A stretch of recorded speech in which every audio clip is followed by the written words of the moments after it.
Well, if you listen to Boots, what's next? Boots already sound on Fundora. I think Fundora is one of the best fighters in that division. A major welterweight showdown is beginning to take shape. Bozy Ennis has confirmed that Jaron Boots Ennis is targeting a December clash with Sebastian Fundora after taking care of his mandatory obligation. I think Fundora is one of the best fighters in that division, and Boots sound Fundora. So Fundora said he's going to fight Boots. So it'll probably be in December. Probably be. I'm just throwing it off because Fundora going to fight now. I think he's going to fight next week. Looking ahead to the potential showdown, Bozy Ennis acknowledged Sebastian Fundora's clear physical advantages, pointing to his towering height, long reach, and overall ability inside the ring. However, he remained fully confident in Jaron Boots Ennis, believing that a challenge like Fundora would bring out the very best in Boots and give him the opportunity to display another level of skill that boxing fans have yet to witness. We're going to be able to do what we normally do. We're going to take care of that. You know what I mean? Fundora is a tall guy, long arms, and he can fight. You know what I mean? I want to see him, maybe he can bring Boots to another level. You know what I mean? Like I said, they ain't see them levels, all the levels he can do. Jaron Boots Ennis echoed that excitement, describing Sebastian Fundora as exactly the type of opponent fans have been asking him to face.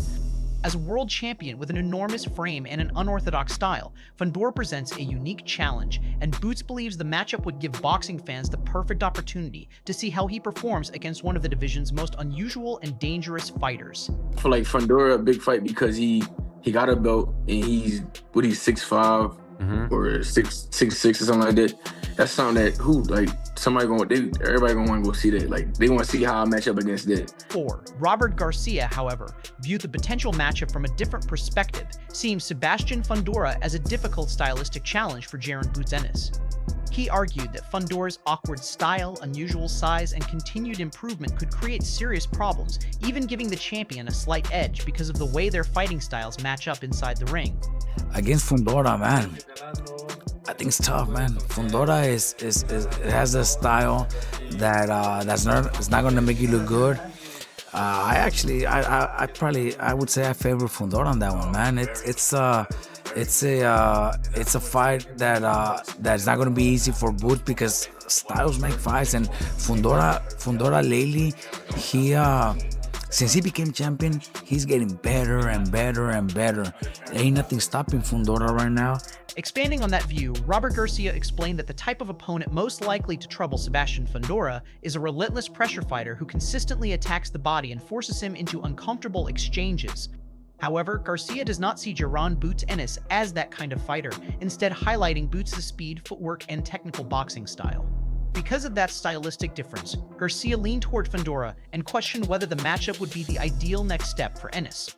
I think the only thing that could stop Fundora is a pressure fighter that's not going to give up and he's going to keep coming, working the body, and just kind of bullying Fundora into a fight, pressuring him into a tough fight. I think that's the style that might hurt Fundora, but Boots could also fight smart. He's a good he's got good footwork too. He's got good speed. So I don't think Boots is the type of brawler that's going to push Fundora back. So I think that right there, I favor Fundora on that one. I think so. I think it's probably a mistake for them to take that fight. However, Bozy Ennis pushed back against that opinion and questioned whether Sebastian Fundora had truly faced the same level of competition as Jaron Boots Ennis. He argued that Fundora's resume does not include the same caliber of proven opponents and suggested that the champion has benefited from more favorable opportunities rather than consistently taking on the toughest challenges available in the division. Right now, because of the test and weather and the experience, right now, Fundora. No, it's a good matchup. It's a very intriguing matchup. He hasn't been through what these people been through. So to me, he's looking for the perfect flat-footed fighter, or the perfect fighter that's going to make him look wonderful, make him look great, and that's all he's looking to do. He's not going to fight. Brian Bo McIntyre offered a different perspective, praising Sebastian Fundora for the way he bounced back after suffering the first defeat of his career. He pointed to Fundora's impressive comeback victories over quality opposition, while also giving Jaron Boots Ennis credit for overcoming difficult challenges of his own. In McIntyre's opinion, both fighters have earned the right to compete in the high-profile showdown that boxing fans have been waiting to see. You look at Fundora with the range and the height he got, even though he'd been beat before, since then he's just been cleaning them up. And So we all waiting to see, when those 2 or 3, like the 4 kings, when they tangle. So we, as boxing fans, we just sit back and wait. Yeah. Is it kind of nice to like not be part of that, like the politics? You could be a fan. Like, yeah, I love it. You don't have to deal with the nonsense, right? I love it, man. I love it. I love the part that, like you said, just sit back and watch them, see how it all play out. Yeah. And so, Boots, he got over that hurdle, a big hurdle. Tim Bradley shared that same respect for Sebastian Fundora, believing the champion's physical attributes make him an extremely dangerous opponent for Jaron Boots Ennis. Bradley pointed to Fundora's southpaw stance, exceptional height and reach, punching power, and improved ability to control distance, arguing that opponents must battle through a constant flow of punches just to get close. While acknowledging Fundora's previous knockout defeat, Bradley still considers him one of the most difficult stylistic challenges in the division. I feel that Kiev could give Boots a run from his money. He could. And I only say that because of his attributes. Not because of his boxing skills. It's because of his attributes. That's why. This guy has, and it's Sebastian Fundora. You guys know who he is. He's a southpaw too, right? He has range. He has volume. He has punching power as well. Okay? He knows how to keep his distance. He's difficult. I know he's been knocked out before. I know that. But you got to go through a dang rain of fire to be able to get close to this guy if he don't want you to get close. At the same time, Tim Bradley believes Jaron Boots Ennis has the perfect style to give Sebastian Fundora serious problems despite the significant reach disadvantage. He pointed to Boots' explosiveness, lightning-fast reflexes, combination punching, and willingness to take calculated risks, while also highlighting his devastating body attack and versatile skill set as the weapons that could create major challenges for Fundora inside the ring. Boots has the style that I believe that can give him fits because of his elusiveness. And Boots is quick on the trigger. He's not as long as this guy, but he got about 74. This other, Fundora has about 80-inch reach. But he has a quick first step. He throws combinations. He is a risk taker. He's a hell of a body puncher. He has a large toolbox, I think, that can give a guy like Fundora issues. Gary Russell Jr. also favored Jaron Boots Ennis in the potential showdown, believing his blend of natural talent, ring intelligence, and punching power would eventually wear down Sebastian Fundora. While acknowledging the progress Fundora has made, Russell felt Boots possesses the more complete overall skill set and questioned whether the champion is truly prepared for the toughest challenge the division has to offer. I mean, if he was to take that fight, now look, it's 2 sides to that contract. I gotta send it, and they gotta get accepted. So who knows? If he send it and Fundora accept it, then yeah, Boots he gonna have to work him. Now I feel like he got the punching power and he's creative with his hands enough to put some combinations together to break this guy down. But Fundora, like, they both young. Him, Boots, and Fundora, they're around kind of like the same age. They both young. They both learning. Fundora, he's learning how to box better. Knowing Boots, I'm pretty sure he's going to stay away from Boots. Boots is more craftier than any of the opponents that he ever had. In contrast, Eddie Hearn described Sebastian Fundora as one of the toughest fighters in the division to prepare for because of his unusual physical attributes and unconventional style. Even so, Hearn believes Jaron Boots Ennis has the adaptability, ring IQ, and technical ability needed to overcome those challenges and make the right adjustments as the fight unfolds. But you've got to be good enough to adapt to everything. Mm-hmm. And that's the problem. A lot of these guys, no disrespect to Keith Thurman, he's been done for a while. But Tim Tszyu, these kind of guys, they're all great fighters, but they just can't adapt to styles. Mm-hmm. Josh has got an unbelievable IQ. Boots has probably got the best IQ in the game, I think. They can adapt in those kind of fights, and that's what you need to do, because Fundora is a massive problem. Because how do you prepare for it? I mean, so until you get in there, start getting hit by these arms coming from anywhere. Turning his attention to Jaron Boots Ennis, Eddie Hearn also praised his ability to adjust throughout a fight, emphasizing that Boots is equally effective boxing from the outside or trading at close range. Hearn believes that level of versatility makes Ennis an extremely difficult opponent to figure out, regardless of the style or game plan brought by the fighter standing across from him. Yeah, but do you get what I'm saying? I do. But Boots will sit in the pocket, he will fight you, he will attack you, he can box off the back foot, but he actually likes to come and fight. As the discussion continued, Sean Porter gave Jaron Boots Ennis the edge in speed, explosiveness, athleticism, and overall boxing ability. However, he cautioned that Sebastian Fundora's awkward, unconventional style could present a difficult puzzle and force Boots to make key adjustments during the fight. Porter also questioned how thoroughly Ennis' team prepares for specific opponents, while expecting Fundora's corner to enter the matchup with a well-structured game plan. Boots looks like he's supposed to beat Sebastian Fundora because he's so fast, because he's so electric, because he's shown tremendous power, because he's shown so many different movements and techniques, and everything jumps off the screen when it's Boots Ennis. But then when you got, like I always like to say, another weapon standing across from you, negating some of the things you do, forcing you to turn off some of the stuff you do. Now here's the thing that makes this guy dangerous to Boots. What I feel I know about Boots, I don't know if they game plan. To me, it seems like Boots is like, and Dad Bozy, we just gonna get you ready. Can't nobody beat you. Well, sometimes you gotta get ready for the guy across from you. And what I now know about this dude, he getting ready for who's across from him.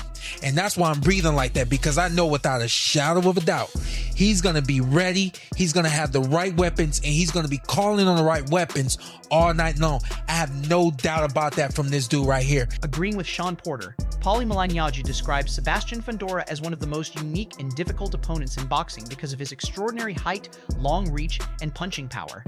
He explained that a showdown with Jaron Boots Ennis would be fascinating since both fighters possess strengths capable of creating serious problems for the other.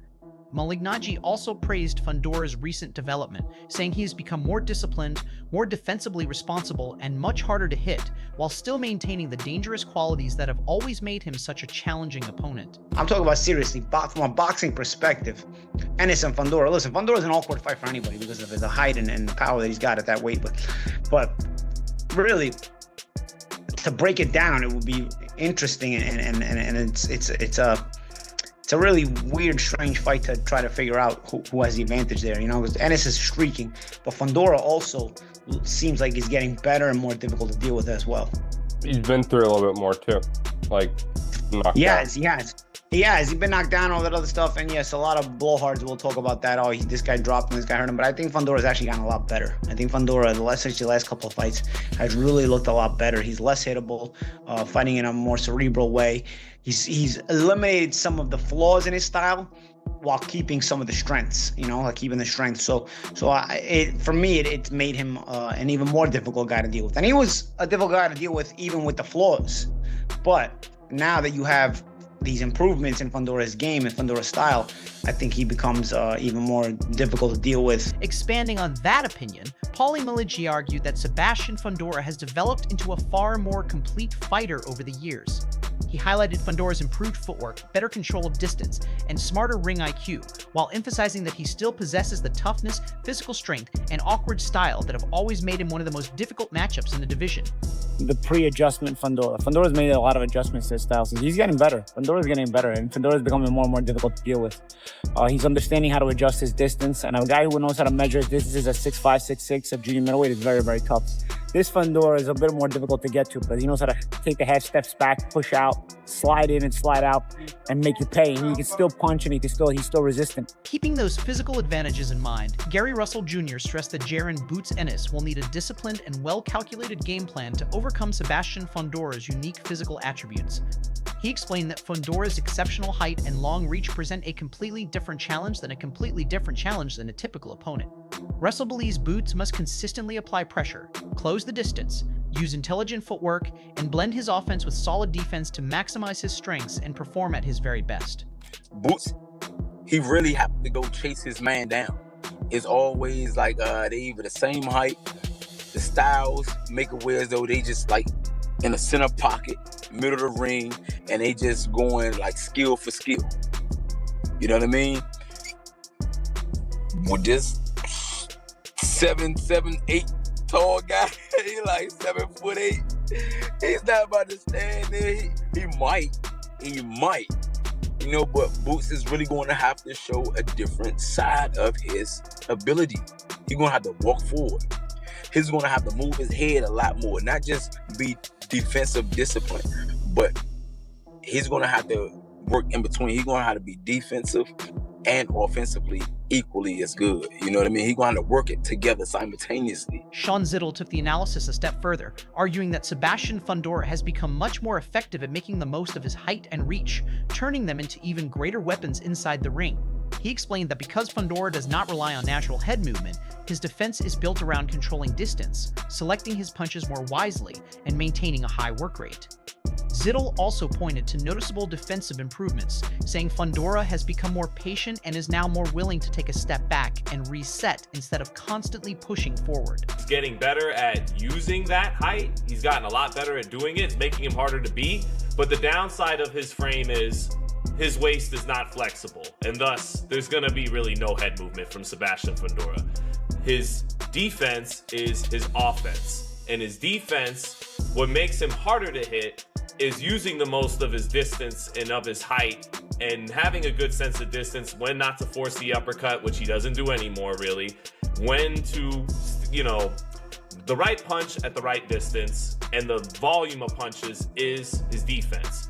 But I felt that he did show being more defensively sound, and he even took a step back once or twice or three times, which for him is a significant development. Okay, this is a guy who would just go downhill, downhill, downhill off his jab, and you could just wing shots, and he's going to be right there, and you're going to knock his head. Stephen Bredman Edwards, however, describes Sebastian Fundora as a dangerous opponent because of his towering height, toughness, and ability to control fights behind an effective jab. Even so, he argued that Fundora has shown vulnerabilities in the past, pointing to his knockout loss against Brian Mendoza as proof that he is far from unbeatable. Edwards believes Jaron Boots Ennis has the precision, power, and offensive instincts needed to capitalize on those openings, adding that Boots' aggressive mindset could become a decisive factor if the two fighters meet in the ring. He's a difficult guy. He has a very unique skill set because he's 6'6" with a jab and he has heart. But we got to remember, Fundora was knocked out brutally by Brian Mendoza. Like, that really happened. Everybody wants to act like it didn't happen, but it happened. And I think Boots, I'm not sure. I think Boots stopped Fundora within like 3 rounds, like on some Hagler Hearns, just brutality. Yeah, I think he's just too big of a target. And I'm telling you, Mills, Boots is mean. He's a mean dude. He doesn't act like it, and because he don't talk shit, everybody think that like he's not. He's a mean little sadistic type of dude that like want to beat on you and hurt you.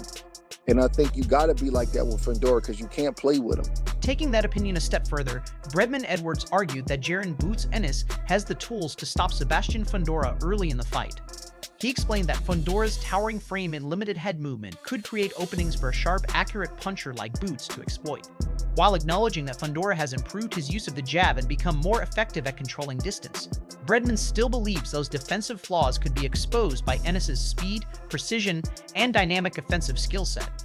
I think Boots, people are not going to like this, right?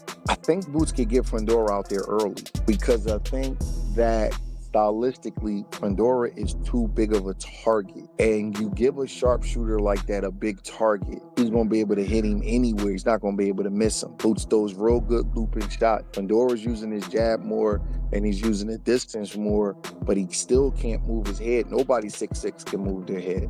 Meanwhile, Chris Algieri described Sebastian Fundora as one of the most difficult stylistic puzzles in boxing, pointing to his extraordinary size and the steady improvements he has shown